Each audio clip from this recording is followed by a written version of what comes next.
परिवार मिलन आपण करतोय, सगळ्यांना एकत्रित करण्याचा प्रयत्न करतो. दुसरीकडे एक चर्चा जोमानं सुरू आहे की पवार कुटुंबियांचं राजकीय मनोमिलन सुद्धा व्हावं. अनेक कार्यकर्ते जे आहेत ते दोन्हीकडचे वेळोवेळी ही मागणी करतात, तर ते पण मनोमिलन होण्याची काही शक्यता आपलं ते उत्तर देतात, सजेशन फॉर ऍक्शन.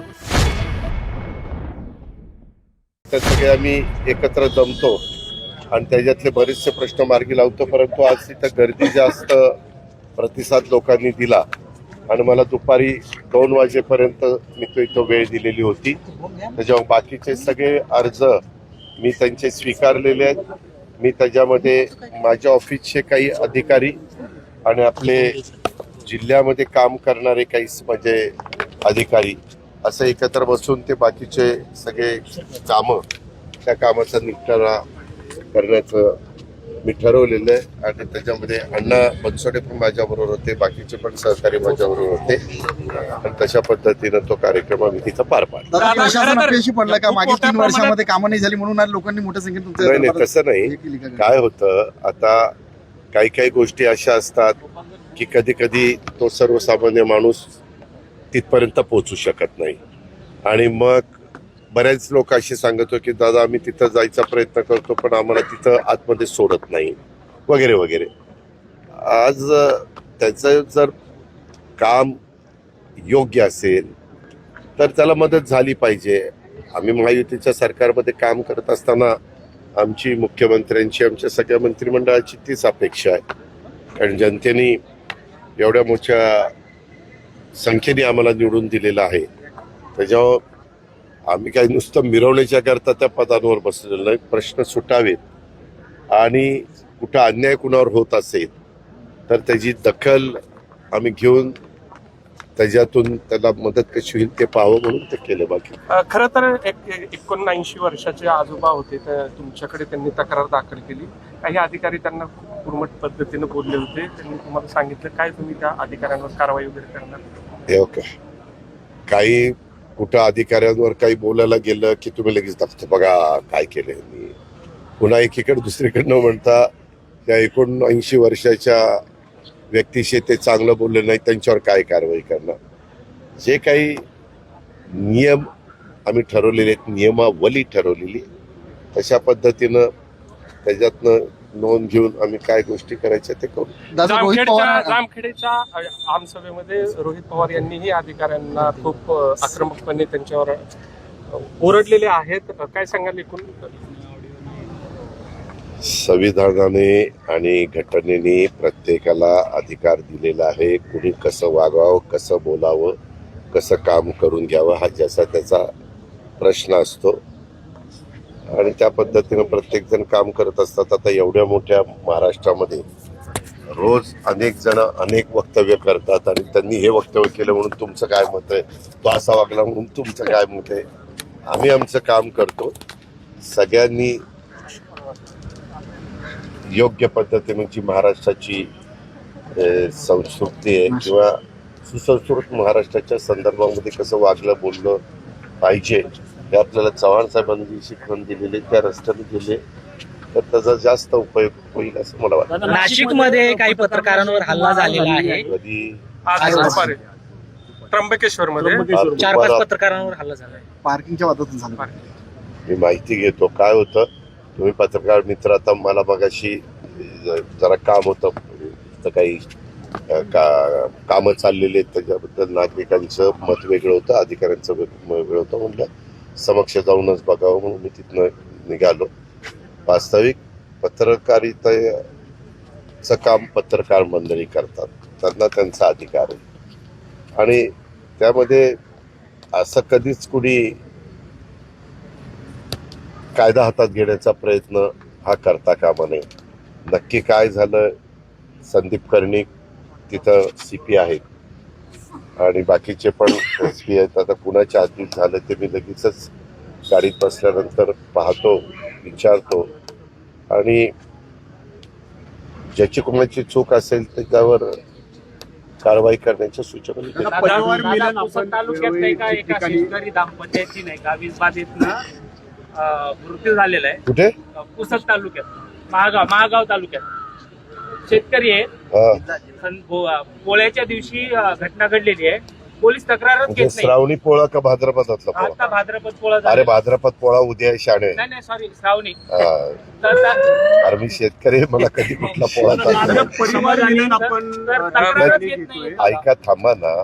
त्याच्यामध्ये मी पत्रकार मित्रांनो, तुम्हाला तर अनेक ठिकाणून बातम्या येत असतात. आम्ही असतो आमच्या कामात. मी सकाळपासून त्या कामात होतो, तिथून इथं आलो. मगाशी तुमच्याशी बोलता आलो नाही म्हणून तुम्ही इथं आल्यानंतर तुम्हाला आम्ही बोलण्याची तुमची इच्छा होती, मी पण तिथं बोलतोय.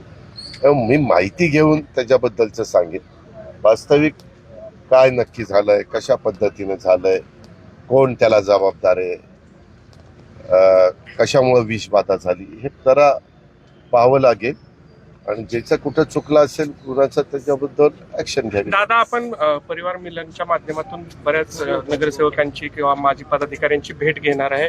एकूण महापालिकेची तयारीच्या दृष्टीनं या भेटीगाठी अरे आहेत असं बाबा, म्हणतात. राजकीय पक्षामध्ये तुम्ही काम करत असता त्यावेळेस सगळ्याच गोष्टीची तयारी त्यांना ठेवावी लागते. संपर्क ठेवावा लागतो, लोकांच्या अडीअडचणी समजून घ्याव्या लागतात. मी तर अनेक वर्ष या शहराचं नेतृत्व केलेलं आपण सगळ्यांनी पाहिलेलं आहे. इथल्या नागरिकांनी अनेक निवडणुकांमध्ये मला 25 वर्ष मनापासून पूर्ण पाठिंबा दिलेला होता, हे आपण पाहिलेलं आहे. 2017चा अपवाद वगळता. त्याच्यामुळं ह्या शहराच्या सर्वांगीण विकासामध्ये माझ्या परीनं मी काय काम केलेलं आहे हे अनेकांना माहिती आहे. त्याच्यामुळे मी संपर्क साधण्याच्या दृष्टिकोनातनं आणि गाठीभेटी घेण्याच्या करता मी आलेले आहे. त्याला परिवार मिलन आपण करतोय, सगळ्यांना एकत्रित करण्याचा प्रयत्न करतोय. दुसरीकडे एक चर्चा जोमानं सुरू आहे की पवार कुटुंबियांचं राजकीय मनोमिलन सुद्धा हवं. अनेक कार्यकर्ते जे आहेत ते दोन्हीकडचे वेळोवेळी ही मागणी करतात, तर ते पण मनोमिलन होण्याची काही शक्यता आपलं ते उत्तर देतात, सजेशन फॉर ऍक्शन. दादा, नाभिक आणि दोन्ही समाजाला जे आहे ती एससी मधून आरक्षण मिळावं अशी मागणी कशामध्ये? लक्ष्मण हाकेकडून कशामध्ये?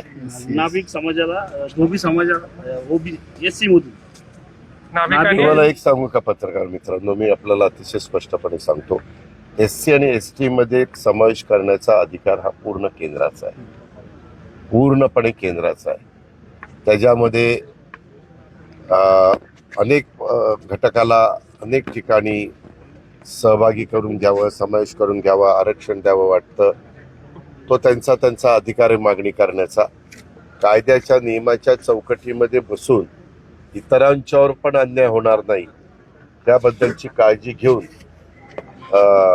सरकारमधले सहकारी तशा पद्धतीचा निर्णय घेत असतात. तुम्हालाही माहिती आहे की अनेक वर्ष अनेक प्रकारच्या मागण्या ह्या चालू असतात. त्याच्यातलाच हा भाग आहे. नाशिक मधून देखील आता बंजारा समाज देखील पुढे आलेला आहे. एससी मध्ये त्यांना देखील समाविष्ट करण्यासाठी आंदोलन सुरू एससी नाही, एससी एसटी मग जरा माहिती घेऊन जयंतराव पाटलांना वेळोवेळी भाजप टार्गेट करते. नाही रे बाबा, त्याबद्दल सगळं काही काल उत्तरं दिली गेलीत. मुख्यमंत्र्यांनी जे सांगायचं ते सांगितलेलं आहे. सगळं मला जे बोलायचं ते बोललेलं तुम्ही सगळ्या महाराष्ट्राने बघितलेलं आहे. त्याच्याबद्दल आता काल त्या गोष्टीचं उत्तर दिल्यानंतर पुन्हा तोच विषय काढणं बरोबर नाही. संजय राऊत असे म्हटले की जाणीवपूर्वक त्यांना टार्गेट केलं जाते का तर त्यांना भाजपमध्ये घ्यायचं. असं काय, जर कुणाला कुठल्या पक्षात घ्यायचं असेल तर असं टार्गेट करून कोणी जाणार आहे? कठीणच आहे. उद्या पुन्हा एकदा भारत पाकिस्तान मॅच होते, तुमचं काय म्हणणं? शुभेच्छा भारतीय संघ.